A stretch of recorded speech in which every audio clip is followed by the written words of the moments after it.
Je partage le live et je commence. Donc, sur mon groupe.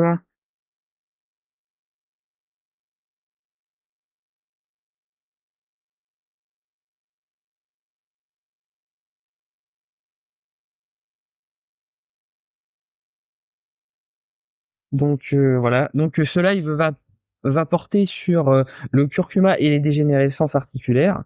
Donc là, il y a quand même pas mal à dire parce que d'ailleurs, c'est pour ça que souvent le curcuma est recommandé quand une personne a une dégénérescence articulaire. On lui conseille souvent de prendre du curcuma. Donc je vais vous expliquer pourquoi et donc comment aussi l'utiliser pour ce cadre-là et pourquoi il est donc si efficace dans ce cadre-là. Donc là, il me reste plus qu'à le partager. Ah bah non, sur ma page. Ah oui, oui, je peux. J'allais dire que je peux pas, mais oui. Oui, c'est assez bizarre.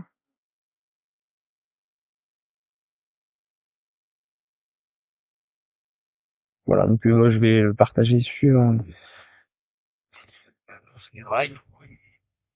Ah, il y a l'air d'y avoir du retardement. Donc, voilà. Donc voilà, ça y est, on va commencer. Le curcuma et l'arthrose, pardon, la dégénérescence articulaire. Donc en fait, déjà pour commencer, je vais vous expliquer ce qui se passe dans le cadre d'une dégénérescence articulaire et le fonctionnement avant tout d'une articulation. Donc l'articulation, elle sert à exercer le mouvement, mais elle sert aussi à protéger ce mouvement. Donc le cartilage est prévu à cet effet, donc pour atténuer les chocs, faire que le mouvement soit plus fluide, le mouvement articulaire, j'entends. Et donc en fait, il y a un effet un petit peu de pompe dedans, dans l'articulation, qui se produit, en plus des éventuelles rotations. Donc il faut bien voir tous les éléments qu'il y a dans une articulation. Donc il va y avoir le cartilage, donc qui va être ici en bordure pour protéger l'os qui va faire son mouvement. Et et tout cela va baigner dans un liquide synovial sécrété par la membrane synoviale, parce qu'en fait il y a une membrane synoviale tout autour qui va sécréter avec les synovocytes la synovie, donc le liquide spongieux qu'il va y avoir dans l'articulation. Et ce qui est important, c'est qu'en fait, l'articulation en elle-même, enfin le cartilage, pardon, n'est pas nourri par le sang. Il est nourri uniquement par cette synovie. Et ça, et ben donc ça fait que il y a un taux d'oxygène assez faible, de l'ordre de 7% à peu près. Donc voilà, c'est pas comme un organe classique. Et donc il va être tributaire de cette synovie pour être nourri euh, convenablement. Et donc comment ça va se passer? Ça va se passer que en fait, avec le mouvement de pression de l'articulation lors du mouvement, les euh, les saletés en fait, les déchets métaboliques liés à l'activité cellulaire qu'il va y avoir dans le cartilage vont partir parce qu'en fait l'eau va rentrer avec cette pression, l'eau va rentrer dans le cartilage, va apporter tous les éléments nutritifs du liquide synovial et va prendre avec elle tous les déchets. Et ensuite, quand le mouvement va partir en dégressif, c'est-à-dire que va revenir à l'état initial, là, toutes les saletés, les déchets vont partir. Donc c'est très important qu'il y ait du mouvement convenable pour les cellules en fait du cartilage. Et donc en fait le problème dans les maladies dégénératives du cartilage, c'est que les cellules qui organisent la bonne santé du cartilage sont déficientes, deviennent folles, sont complètement sujets au stress. Pourquoi ce stress? Parce qu'il il y a beaucoup trop de déchets dans le cartilage et donc ça va poser problème puisque les chondrocytes donc qui servent à protéger les articulations à soit euh, détruire le cartilage ou soit le régénérer. Régénération qui est très lente puisque l'apport en nutriments est assez faible. Il n'y a pas beaucoup d'oxygène dans le cartilage.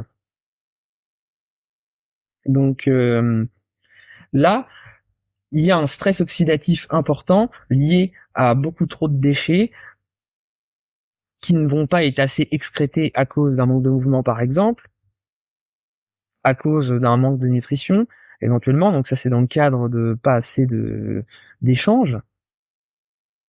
Mais en général, en fait, ce stress va être lié euh, au surpoids, au manque d'activité physique, ou alors à une activité physique à outrance, euh, comme aussi le cartilage n'est pas nourri par le sang directement, mais indirectement par la synovie qui elle est nourrie par le sang. Euh, et étant donné que en fait ce liquide synovial là est nourri par des tout petits capillaires sanguins, euh, l'articulation va être dépendante de cette santé des microcapillaires. Donc si on a un excès de cholestérol, de la glycation, donc, qui est l'adhérence d'une protéine avec une molécule de sucre qui fait des dépôts et donc qui va boucher ces petites microvillosités, si on est dans un de ces cas-là, ça va être compliqué euh, pour que les membranes synoviales soient en bonne santé. Et donc, si elles ne sont pas en bonne santé, ça va être très mauvais pour l'articulation. Et donc, voilà, donc dans ce cas-là, ça risque du coup de créer de l'arthrose, enfin une maladie dégénérative sur le long terme. Il y a tout un tas de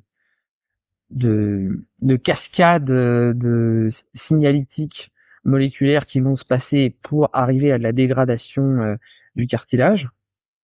Mais en gros, avant de vous parler de ça, je vais continuer à vous parler des causes. Donc, un poids excessif, un manque de mouvement ou un excès de mouvement, parce que s'il y a trop de mouvement, ça crée beaucoup de déchets et donc faut les éliminer comme il faut. Et donc voilà, c'est problématique.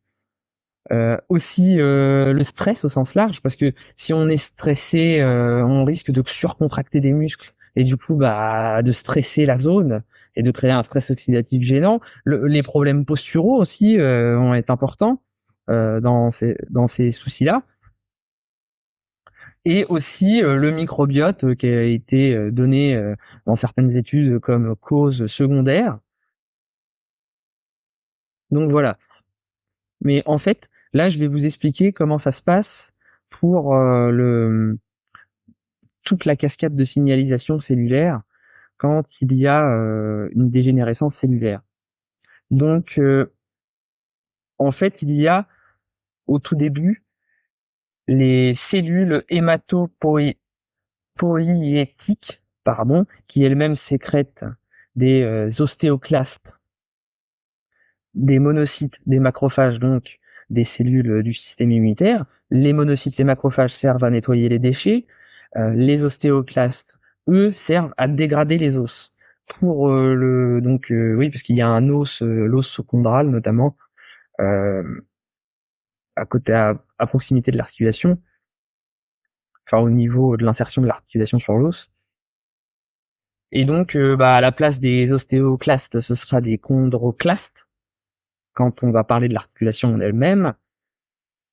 Et donc, les ostéoclastes, les chondroclastes vont sécréter du NAFKB, nucleus facteur kappa bêta, je vous passe les détails. Et, euh, et donc, ce NF KB va va être en fait un liant pour activer ce qu'on appelle Rankel, c'est RANKL. C'est quelque chose qui va activer en fait l'ostéoclastogénèse, pardon, qui va conduire à la destruction osseuse. Et donc, quand il s'agit du cartilage, ça va être Evelyne qui nous dit coucou. Bah oui, c'est bizarre parce que là sur mon PC ça bug, je vois pas les messages. C'est bizarre. Par contre sur mon téléphone je vois. Donc coucou Evelyne. Donc bah hésite pas si t'as des questions, je les verrai avec mon téléphone qui est à côté de moi. Donc oui, j'en étais du coup. Alors pour la dégradation, il y a ces cellules là, les ostéoclastes, donc qui vont se développer suite au NAFK bêta et les chondroclastes aussi, donc. Et donc, les ostéoclastes, les chondroclastes vont créer cette dégénérescence, vont manger, et donc ils vont s'activer à la fois quand il va y avoir création de cartilage ou dégradation. En création, ça peut paraître bizarre, mais il y a besoin d'eux parce qu'il y a besoin de façonner, de faire des petits trous à des endroits pour bien façonner tout. Et dégradation, bah là, c'est évident, hein. Il s'agit de dégrader tout ça. Donc voilà. Euh, c'est donc en fait le NFKB va activer Rankel qui va activer Rankel dans les cellules, les jeunes cellules d'ostéoclastes ou de chondroclastes, et donc va développer plein de cellules de chondroclastes ou de chondroclastes qui vont elles-mêmes détruire le cartilage, détruire les os, faire de la dégradation osseuse. Et donc il y a il y a tout un tas de choses qui peuvent qui interagissent avec cela, donc l'inflammation notamment, le nettoyage cellulaire. Et donc bah, c'est quelque chose qui est très complexe. Il y a l'ostéoprotégérine qui va limiter qui va être capable d'enrayer cette ostéoclastogénèse ou cette chondroclastogénèse. Donc donc cette molécule va pouvoir aider à enrayer ça en jouant le rôle de liant-leur, c'est-à-dire qu'elle va prendre la place de NFKB et il n'y aura pas les suites qu'il y a normalement avec NFKB. Et, euh, et donc, l'indice Rankel euh, ostéoprotégérine va être un indicateur de dégradation ou de protection, voire régénération du cartilage ou des os. Quand cet indice est élevé, donc on est en pleine dégradation, et quand, parce que Rankel est élevé, et quand il est faible, là, ça veut dire qu'on est en protection, voire en régénération. Donc, donc voilà. Pour ce qui est de la dégradation osseuse, alors là, c'est les cellules de catepsine qui sont un agent puissant des ostéoclastes, donc avec toutes sortes d'autres agents qui vont dégrader le collagène, surtout de type 2 hein, pour le côté articulaire. Et quand ça va être quand il va s'agir des chondrocytes et donc de l'articulation purement en elle-même, là, ça va surtout être les métalloprotéinases, donc surtout la 13. Et il y a 3, la 13 et la 9. En plus, d'autres, hein, évidemment. Donc, donc voilà. Il y a ce qu'on appelle les cellules d'Adam, notamment, qui sont sécrétées, donc qui sont des métalloprotéinases avec motif, avec un nom assez compliqué, enfin assez bizarre, thrombospondine. Donc, et donc, ils sont responsables de la dégradation des agrécanes, autres molécules du cartilage. Donc là, je vous ai cité le collagène de type 2. Il y a les agrécanes, il y a aussi tout un tas d'autres collagènes, mais on va surtout se cantonner à ces deux-là. Et donc, ils vont dégrader euh, le, le cartilage. Donc voilà. Et donc après, il y a il y a les interleukines, il y a donc les interleukines 6 notamment, il y a le TNFA, donc qui lui agit en synergie avec les interleukines pour détruire le cartilage de manière globale. Donc je regarde, je vois que bon, on est 4 à être connectés. Donc si vous avez des questions, n'hésitez pas. Là, on est dans quelque chose dans la signalisation, donc il y a quand même pas mal de choses qui rentrent en compte. Mais donc je vous explique tout ça parce que je vais vous expliquer après comment le curcuma va pouvoir agir à ce niveau-là. Donc n'hésitez pas hein, si vous avez des questions. Là, je vois qu'il n'y a pas de questions. Je vois Evelyne qui fait un coucou. Donc bah oui, re-coucou à toi. Donc là, en l'occurrence, pour les chondrocytes, en fait, c'est les interleukines 1 qui vont agir sur les chondrocytes pour sécréter tout un tas de choses bah, que je viens de vous citer, là, les métalloprotéinases notamment qui sont l'essentiel. Donc voilà, ces chondrocytes ensuite vont induire avec les chondroclastes le NF-κ-bêta. Et donc, ça va entraîner toute la dégradation à l'image de ce que j'avais dit pour les ocléoclastes et la dégradation osseuse. Donc là, je vois Jean Gaultier qui dit comment stopper cette dégradation. Eh bien, justement, c'est la suite du programme. Je vais vous expliquer comment le curcuma a fait pour enrayer tout ça. Donc, le curcuma, en fait, il va agir directement en inhibant NF-κ-bêta. Et donc, c'est pour ça il va plus être efficace pour empêcher les futures dégradations que pour limiter les dégradations qui ont déjà été faites, enfin qui sont déjà en cours, pardon. Parce que en fait, il va être plus efficace quand on va le prendre par exemple 2 heures après que NF-κ bêta, enfin que la dégradation commence, que si on le prend 2 jours après, parce qu'il va agir au début de la chaîne. Et le curcuma va également permettre de limiter tout ce qui va être déchets métaboliques parce que il va activer au niveau cellulaire tout ce qu'il y a pour la santé cellulaire. Il va rééquilibrer la fonction cellulaire et euh, et il va aider notamment à à recréer du collagène de type 2. Donc il va inverser les choses en fait, il va rééquilibrer tout.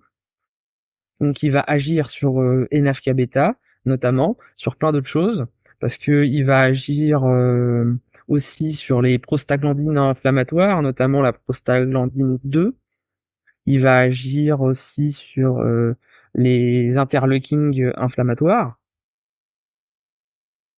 et il va agir sur la cyclooxygénase, donc notamment la COX-2.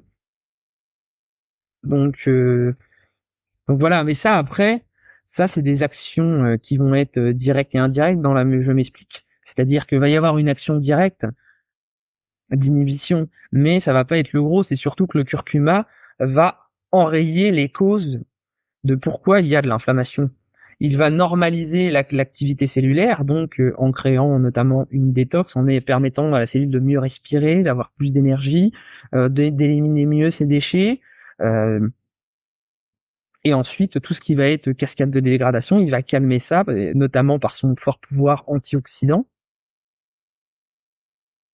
Et donc, ça va pas être juste l'effet médicament, on supprime la COX-2, on supprime les prostaglandines 2, ça va aller plus loin que ça.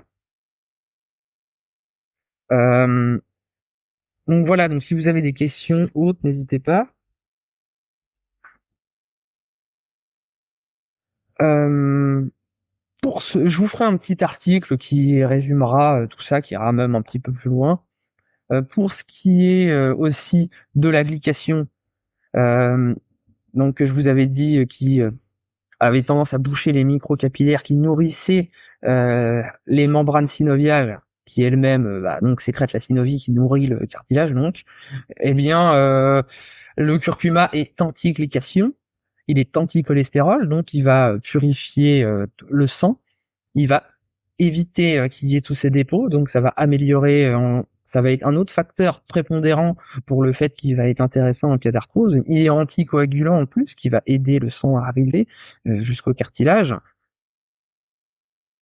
Et en plus de ça, c'est un antidépresseur, donc qui va éviter qu'on se contracte, parce que là, c'est quelque chose dont on parle pas beaucoup aussi, ça, la crispation, le stress psychologique dans la création de maladies dégénératives articulaires, parce que si on reste crispé comme ça, les muscles tout crispés, ça va faire une tension sur l'articulation, et cette tension s'accumule, et en fait, avec le temps, ça fait ces maladies dégénératives qui en fin de compte, ne vont pas être liées à juste un gros choc, un seul traumatisme, ça va être les petits traumatismes qui vont durer longtemps, qui vont plus l'atteindre. Donc, problème de crispation, problème de posture, donc de stress aussi. Le curcuma agit sur ça. Le curcuma aussi agit sur le microbiote, en le normalisant, en empêchant qu'il déraille, il va empêcher les dérives liées au mauvais régime, à tout ça. Le limiter, hein, pas l'empêcher, mais surtout. Mais du coup, il va purifier le microbiote, purifier le sang. Et donc ça va être très important pour pour ne pas avoir surtout des métabolites agressifs qui viennent du microbiote, créer une action une action inflammatoire pardon, et donc créer et donc participer à cette dégradation. Parce que le microbiote, en fait, peut agir donc par ces métabolites qui arriveraient jusqu'aux articulations et qui favoriseraient la dégradation par un effet inflammatoire, mais peut aussi agir de manière nerveuse, puisque l'intestin est relié à tous les organes du corps, dont les articulations. Donc, par message nerveux, il peut très bien envoyer des mauvais signaux et donc aussi stresser l'articulation. Ça, c'est quelque chose dont on parle pas beaucoup, mais qui est quand même intéressant à noter. Donc voilà, il y a ça, il y a le côté antidépresseur. Donc voilà en quoi le curcuma va jouer pour enrayer euh, toutes ces, ces mauvaises choses qui se passent dans le corps pour en arriver aux maladies dégénératives articulaires. Donc voilà, donc là je pense que j'ai tout dit. N'hésitez pas si vous avez des questions. Ah, je vois une question. Je vois pourquoi le poivre doit être ajouté au curcuma, Jérôme. Ah bah oui, bah ça c'est parce que en fait, c'est pour favoriser l'assimilation du curcuma. Ça favorise son assimilation dans tous les organes du corps. Mais après le poivre, comme je dis d'habitude, faut éviter de le prendre quand il y a porosité intestinale, et beaucoup de gens sont sujets à la porosité intestinale, donc faut faire attention parce que en fait le poivre ouvre en grand la cellule pour l'absorption et pour l'élimination. Mais si il y a porosité intestinale, c'est que beaucoup de choses rentrent alors qu'il ne faut pas qu'elles rentrent, et ça crée des soucis de santé, stress, inflammation, divers et variés, problèmes psychologiques, angoisse, plein de choses. Et donc là, dans ces cas-là, si on va prendre du poivre, ça va amplifier encore la chose. Hein. Donc là, voilà. Le poivre, bon, va augmenter l'absorption, mais après, c'est surfait. Enfin, c'est un petit peu exagéré parce qu'on dit que ça augmente de 200 fois, peut-être pas quand même. Il y en a d'autres qui vont dire 20 fois. Voilà, c'est à pondérer, ça va augmenter. Donc voilà, ça peut être bien pour arriver donc justement euh, à avoir plus de curcumine, notamment dans les organes périphériques et donc dans les articulations par exemple. Mais mais il y a d'autres techniques. Hein. Par exemple, on peut très bien faire un curcuma liposomal soi-même. Donc liposomal, ça veut dire quoi? Ça veut dire qu'il y a des petites gouttelettes de liposome qui vont emprisonner le curcuma et donc le rendre assimilable autant qu'elles, qui sont quand même beaucoup plus assimilables que le curcuma tout seul. Donc le curcuma va arriver dans le sang les molécules de curcuma arriveront dans le sang piégées dans ces liposomes. Et donc, il y a justement, je voulais vous partager, il y a une astuce que j'avais pas partagée dans la vidéo précédente, c'est avec du fenugrec. Donc, j'avais parlé de créer son lipo, de ma recette pour faire du curcuma liposomal soi-même, mais on peut aussi le faire sans utiliser de liposome, donc de gras, mais utiliser du fenugrec qui lui va avoir un avantage supplémentaire, c'est qu'il va retarder la diffusion du curcuma dans le sang, parce que le curcuma a une durée de vie faible, donc si on veut être approvisionné tout le temps, il faut en prendre toutes les 2-3 heures. Et donc là, avec le fenugrec, ça évite ça. Parce que le fenugrec va faire ce même effet d'emprisonnement. Et en plus de ça, il va libérer progressivement. Donc ça veut dire qu'avec une dose, et ben, c'est libéré au fur et à mesure de la journée. Et donc ça va être un effet aussi important qui est plutôt cool. Alors là, je vois Shushan. Pourquoi celui-là? C'est quoi ça, Shushan? J'ai pas compris, Evelyne. Et là, oui, il y a Jean qui me dit apigénine. Ah oui, oui, oui, aussi. Aussi, l'apigénine. Curcuma plus sorti. Ah bah oui, là, en plus, oui, là, c'est le top parce que comme ça, en plus, on a tout. On a bon, un petit peu de silicium de l'ortie, mais le silicium de l'ortie, pour l'avoir, faut que l'ortie soit frais. Donc voilà. Et après, il y a tous les minéraux qui sont essentiels à la création et donc de la création du cartilage qui est assez lente. Et donc là, oui, l'ortie, ça va aider, c'est sûr. Je vois aussi à quelle dose. Ah bah la dose, ça va être 3 fois par jour à peu près si vous le prenez en jus. Une petite brindille en moyenne, après c'est adapté selon les ressentis de chacun. Une brindille de cette taille-là à peu près de curcuma dans le jus 3 fois par jour à peu près. Parce que sinon après ça risque d'être un petit peu fort. Et justement avec le fenugrec, eh bien cette agressivité du jus de curcuma est un petit peu nuancée, donc c'est assez appréciable. Vous pouvez très bien en fait aussi vous faire un jus de curcuma fermenté pour augmenter les effets. Et bon, le côté liposomal est intéressant, mais après, moi, je conseille de le prendre avec la forme entière du curcuma pour bénéficier de tout. Donc voilà. Là, je vois une autre question. Poivre. Ah oui, ah d'accord. Bah oui, le poivre, lui, il va accentuer, donc comme je disais, l'assimilation du curcuma. Bah, après, le curcuma, si il n'est pas réduit au fait qu'il soit beaucoup biodisponible dans les organes périphériques, puisque le fait qu'il ne soit pas beaucoup biodisponible pour ces organes-là est un point fort aussi pour les intestins. Donc quand on veut traiter ces intestins, c'est pas plus mal en fait. Et il y a aussi beaucoup de métabolites créés par le microbiote qui vont être intéressants. Donc enfin, les vertus qui sont prêtés au curcuma ne vont pas être prêtés qu'à la curcumine. Parce que il y a plein d'autres molécules, mais en plus de ça, il y a plein d'autres dérivés du curcuma. Donc ça va être intéressant.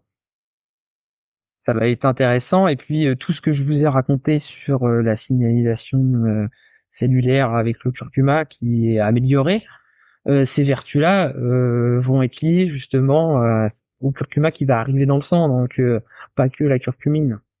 Donc voilà, ça faut le remettre aussi dans le contexte ainsi. Donc ensuite, pour prendre le curcuma, bah, vous pouvez très bien vous faire comme la médecine ayurvédique le conseille, le lait d'or, donc avec de l'huile de coco notamment, qui est une graisse qui est très bien digérée.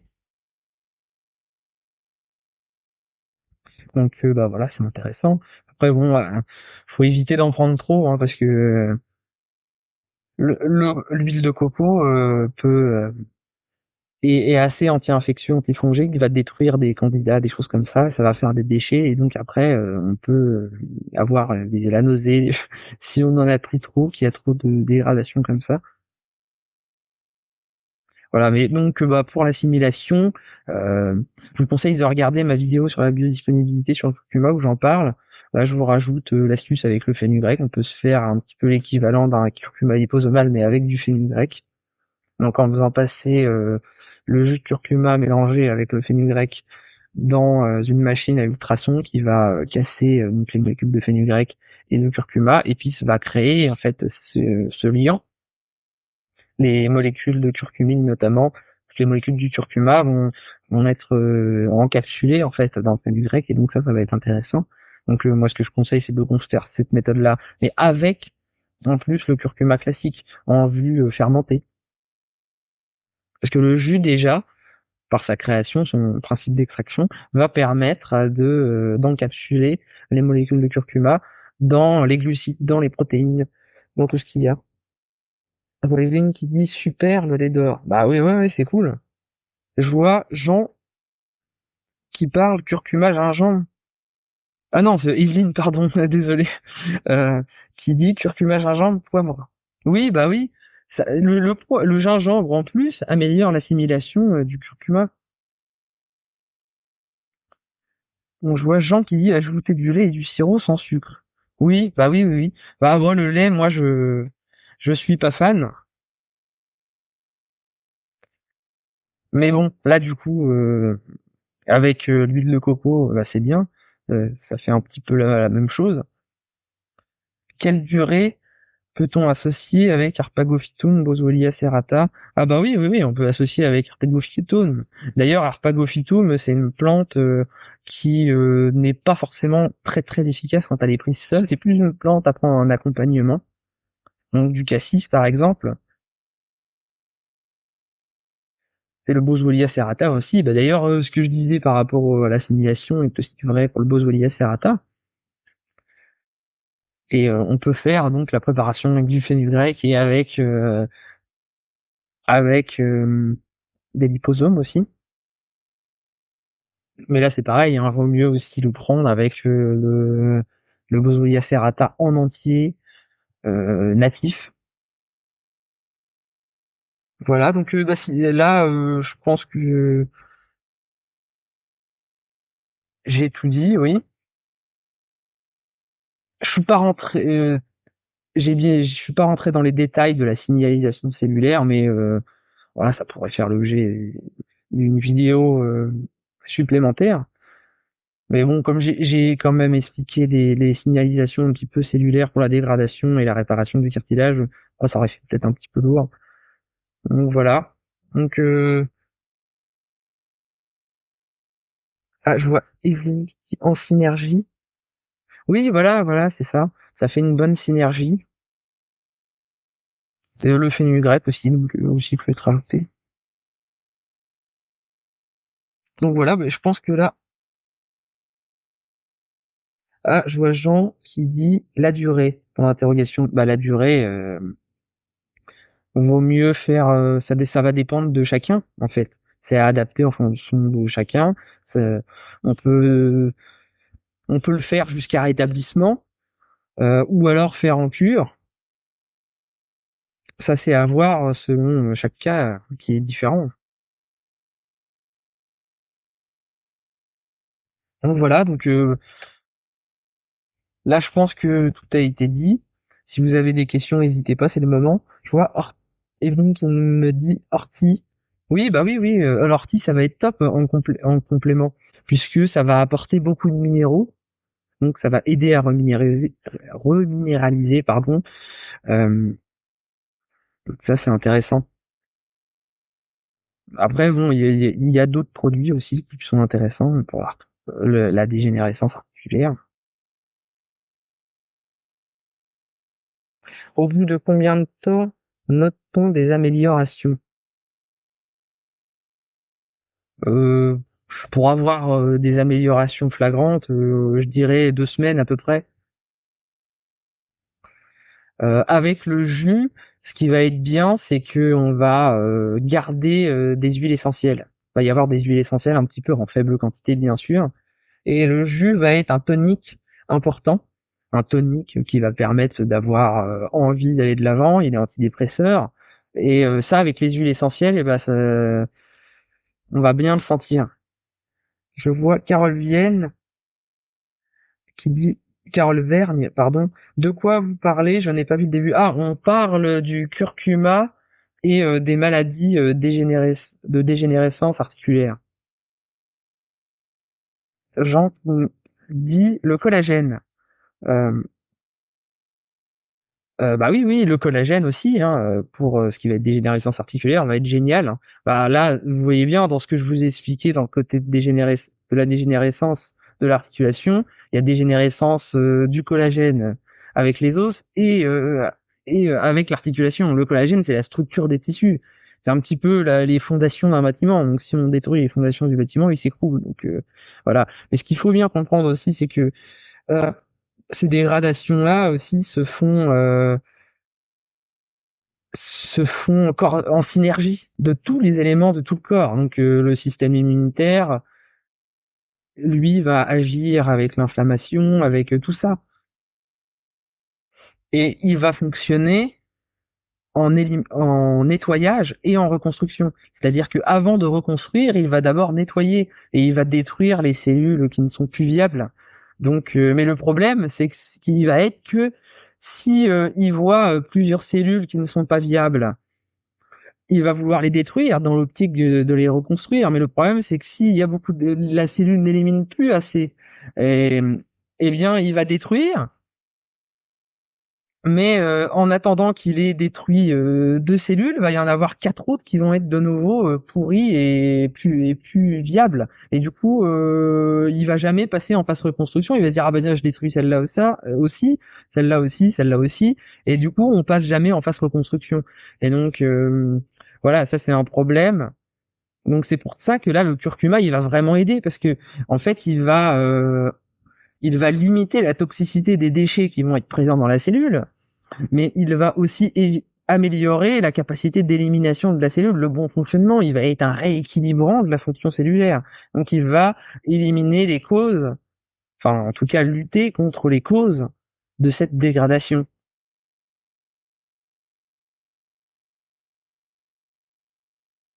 Ah oui, je vois Carl Vergne qui dit ah oui c'est bien le curcuma, moi j'en prends. Oui oui bah c'est super le curcuma, c'est un complément qui est très bien. Euh, qui est, contrairement à ce que certains disent, quand même efficace. Donc quand même à moyen et court terme quand même, hein, parce que là je parlais de 2 semaines, mais déjà quand on commence à le prendre les premiers jours, on voit déjà des améliorations. Bon, peut-être pas sur la douleur immédiatement, mais quoique un peu. Quand on se prend un bon jus, les améliorations, on les voit sur le coup quand même un petit peu. Mais bon, pour les douleurs articulaires, ça va plus être sur le long terme. Mais sur l'humeur, en tout cas, on les voit tout de suite, hein, et ça se renforce. Et d'ailleurs, on parlait de collagène aussi pour l'articulation, qui là va être vraiment important, surtout l'hydrolysé, parce que le collagène a tendance à être mal digéré. Là, l'hydrolysé, ça va arriver directement. Et là, pareil, hein, au bout de 2 semaines, voire le tout premier résultat au bout de 5 jours, je dirais, pour les tout débuts. Mais là, il y a vraiment des débuts, ça limite la destruction du cartilage, des fibres de collagène dans le cartilage, et ça va augmenter le métabolisme du collagène de type 2 et donc sa création, et donc ça va booster la recréation de cartilage. Je vois Evelyne qui dit bracelet cuivre, or, argent et minéraux. Ah bah oui, oui, ça va être très bien. Aussi pour l'articulation, ce qui va être bien, ça va être les produits méthylés. Par exemple, la betterave, le poireau, l'ail. Peut-on en avoir en pharmacie? Des bracelets? Non, c'est ça? Bah, les bracelets, bon, ça va agir au niveau énergétique, quoi. Surtout, Ça va être intéressant. Souvent, surtout sur les problèmes chroniques articulaires, il y a, bah, c'est quelque chose qui a bien infusé, lanciné avant d'arriver vraiment concrètement à en être à un stade vraiment pas terrible. Donc, bah, forcément, il y a des causes énergétiques sous-jacentes à tout ça. Ça, c'est évident. Donc oui, ça va être intéressant. Les bracelets, la lithothérapie va être intéressante. Oligothérapie, je vois. J'en demande. Oui, oui, bah oui, les oligothérapies, les, les oligo-éléments vont être vont être très bien. Il faut reminéraliser tout ça, hein. Donc là, ça va être intéressant. Gémothérapie, bah oui, là, bah, oui, gémothérapie, oui. Là, par exemple, bourgeon de frêne, bourgeon. Après, ça va dépendre de quelle articulation est touchée, de comment ça se passe exactement. Du cas, par exemple, quand il y a des petites articulations qui ont tendance à se déformer, notamment les doigts, la vigne vierge est intéressant. En général, le bourgeon de rosier sauvage a des bons résultats. La référence pour régénérer, ça va être le Pinus montana en gémothérapie. Euh, pour le côté anti-inflammatoire, bourgeon de cassis, bourgeon de frêne, qui en plus va aider à drainer tout ça. Voilà, ensuite, les huiles essentielles. Après, voilà, il y a plein d'autres choses qui peuvent aider.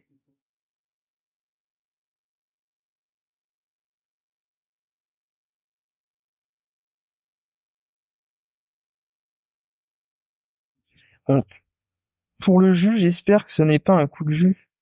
Ah bah non, faut pas les coups de jus, hein. D'accord, donc ouais, voilà, si vous avez pas d'autres questions, on peut arrêter là. Je sais pas ce que vous en pensez.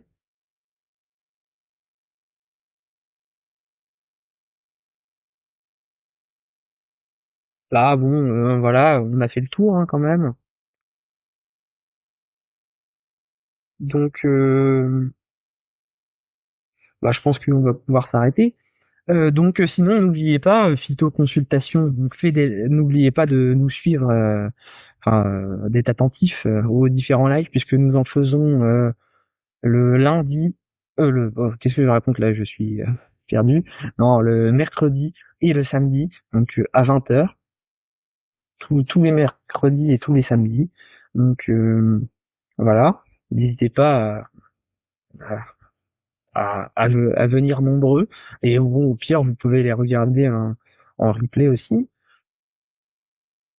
Et je tiens à vous rappeler que phytoconsultation, c'est de l'info, c'est des lives, c'est tout ça, mais c'est aussi des consultations. Donc si vous avez des cas spéciaux, des cas personnels euh, qui vous qui qui qui vous gênent, si vous souhaitez être en meilleure santé, même sans être en mauvaise santé, la naturopathie aide à développer la santé. Si vous souhaitez être en bonne santé, n'hésitez pas à nous contacter pour prendre rendez-vous. Donc pour ça, vous cliquez sur le bouton réservé, vous envoyez les créneaux qui vous intéressent et vous sélectionnez. Ou alors vous pouvez parler avec nous pour prendre rendez-vous. Sinon sur mon site ricjéromenaturopathe.com, vous pouvez réserver. Donc voilà. Ah, je vois Jean qui dit oh non, continue. Ah bah oui. Evelyne, très bien le bourgeon de cassis, oui. Oui, bah après le bourgeon de cassis, ça va être bien. En plus, il est adaptogène, le bourgeon de cassis. Donc il va aider, adaptogène, c'est qu'il va aider à faire ce dont le corps a besoin. Donc là, ça c'est une vertu intéressante. Après, moi, le bourgeon de cassis, tout seul pour le côté arthrose, il va être intéressant. Je conseille le bourgeon de frêne avec. Après, il y a d'autres bourgeons, hein. Attention, il y en a plusieurs qui sont, qui vont être bien. Le bourgeon de pin des montagnes, est quand même bien. Le bourgeon de séquoia, qui lui, est intéressant aussi au niveau endocrinien.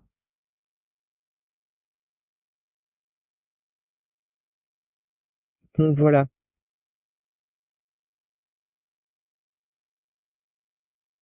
Donc voilà, si vous avez pas de questions supplémentaires, on va s'arrêter là.